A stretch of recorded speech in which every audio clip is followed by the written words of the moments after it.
کافران هجوم آورد، میهن ما خراب شد. از ظلم و ستمشان سینه ما کباب شد. نصرت دین خدا بر من و تو لازم است. دستور خدای ما حصه ای از کتاب شد. حی علی الجهاد فرض برای مومنین است. حی علی الجهاد ضد کافر و بدین است. حی علی الجهاد شوکت ما همین است. حی علی الجهاد ملت ما تباه شد زیر ظلم کافران. خسته و بینوا شد از وجود شونشان. صد ستم به ما کنند بهر دین خداوند. خشم خود خدای ما بر سرشان بریزان. حی علی الجهاد شیوه مردان همین است. حی علی الجهاد راه جاودان همین است. حی علی الجهاد راه جاودان همین است. حی علی الجهاد کافران هجوم آورد، میهن ما خراب شد. از ظلم و ستمشان سینه ما کباب شد. نصرت دین خدا بر من و تو لازم است. دستور خدای ما حصه ای از کتاب شد. حی علی الجهاد فرض برای مومنین است. حی علی الجهاد ضد کافر و بدین است. حی علی الجهاد شوکت ما همین است. حی علی الجهاد چکمه های ظلمشان بر سر ما است مدام. پس چرا ای برادر راحت و هم این آرام؟ غیرت ما کجا رفت؟ شوق شهادت کجا؟ ذهن ما سپرده است شوکت و هم عزنا.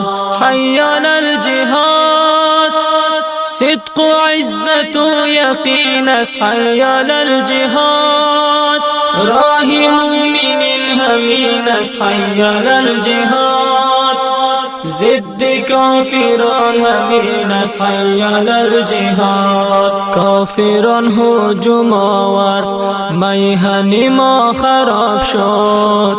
از ظلم و ستمشان سینه ما کباب شد. نصرت دین خدا بر من و تو لازم است. دستور خدای ما حصه ای از کتاب شد.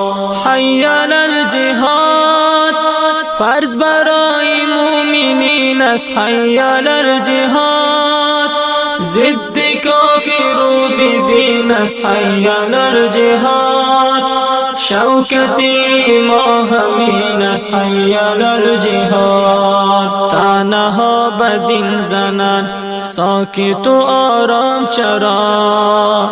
زیر دست دشمنان راحت و ناکام چرا؟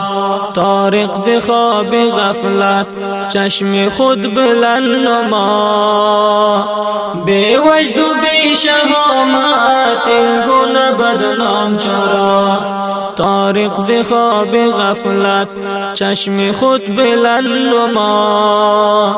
بی وجد و بی شهامت این گونه بدنام چرا؟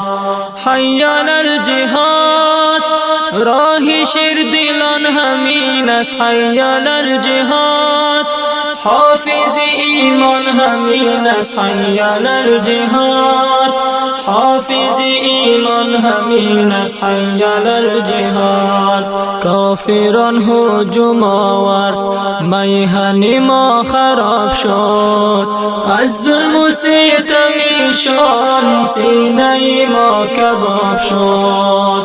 نصرت دین خدا بر من و تو لازم است، دستور خدای ما حصه از کتاب شد.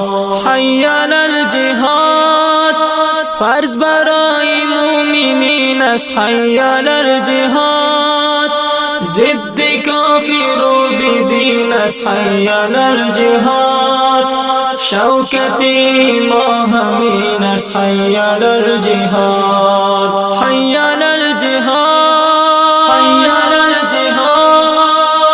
برادران عزیز و گرامی، این زمزمه زیبا با فرمایش برادران محترم مثل هر یک داملا نصرت الله حقانی و داملا عبدالعزیز